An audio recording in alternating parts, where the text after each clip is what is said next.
are back with our series on the money, and this morning we're simplifying the world of insurance, from the different kinds to choose from to understanding the fine print.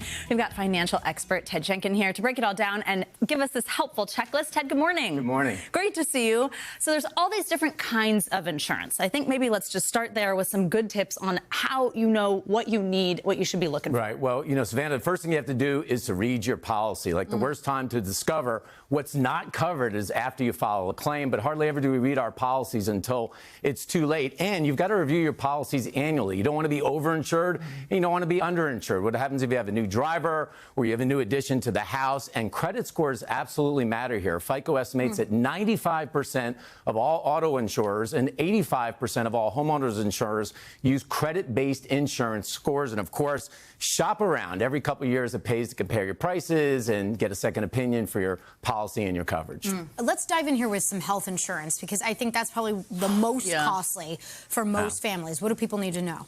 I think you need an engineering degree to figure out health insurance today. Yeah, I mean, look, the first thing to know is that you're going to pay your deductibles first. That's what's going to come out of pocket. Then you have your out-of-pocket max, which is the most that you'll pay in a worst-case year. Now, the best account that's out there, I think, is an HSA account or a health savings account. This is a triple tax-free account. Dollars go away pre-tax, they go tax-deferred, they come out tax-free for qualified expenses. And you want to stay in network. Going out of network can dramatically increase your costs. So look at in-network doctors before you schedule your appointments and your visits. And then this is the big one. Study your open enrollment. This is not like your high school term paper. Don't do it at 11:47 the night before. Your employer generally gives you 2 weeks in order to be able to look at all of your coverages for your family. Just don't do it the night before. You know, you're talking about family. What about our four-legged right. members? Do you need to really look at pet insurance? Yeah. Wow, we love our pets, right? You know, so you want to buy pet insurance when your pets are younger and healthy, because it generally doesn't cover pre-existing conditions. The average individual policy is roughly $50 a month.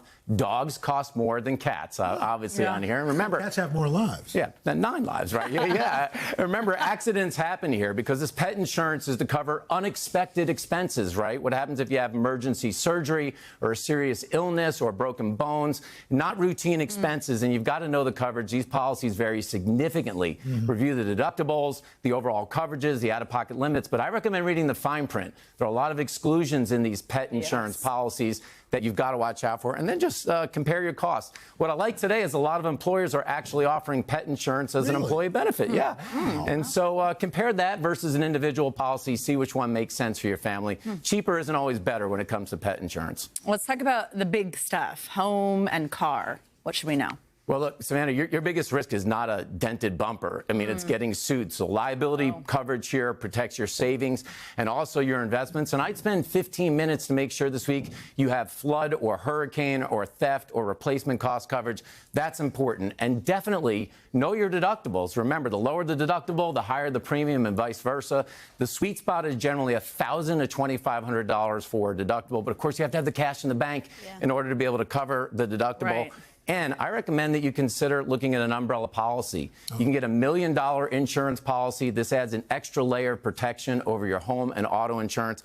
And then think about a multi-policy discount. If you buy home and auto and you bundle it through the same insurance carrier, you could get a 10 to 20% discount. The bundle is the big thing now. They're all touting the bundle. Yeah, look, they all want your business. So you do 2 policies, you get a cheaper price. Ted, what about life insurance? Who needs to consider that, and who maybe doesn't need to worry about that? Well, most people that have a family need to consider term life insurance, and it's generally the cheapest way to get the most coverage for your family. But it's a lot like renting an apartment. You don't build equity. So if you don't die, you don't collect. It's really that simple. I tell most individuals have 10 to 15 times in general of your annual income for life insurance, but you should do your own family calculations. And just remember, as we get older or we have health issues, it gets more expensive. So we want to lock in the coverage when we're younger. And last, life happens, right? Marriages, divorces, kids, grandkids. You've got to update your beneficiaries every couple of years to make sure your money goes where you want it to go, and your IRAs as well. It's a good thing to do. Really quickly, so I'm watching TV. I see these ads for certain insurance companies for life insurance, and your policy's never going to go up or anything like that. Yeah. What's the deal with those? Right. For just $2, you can get a exactly. coverage. Look, in the end, term insurance works in bands. You can get it for 5, 10, 20, or 30 years. You just want to make sure that you have an A or A+ rated company, because you can pay for the insurance. The question is, Al, can they actually pay for it when you have to collect it? That's a good point. Yeah, no kidding. Ted, all right, kind of one of those topics that you don't want to think about all the time, but it's good that we just Gloom and doom, but it's Yeah. a big part of a financial plan. Make it a party. Exactly. Yeah, make it a Ted, party. that was great. Thank you so much. Hey, thanks for watching. And don't forget, you can catch the Today Show every morning on NBC or take Today when you're on the go. Just follow the Today podcast on Apple Podcasts, Spotify, or wherever you listen.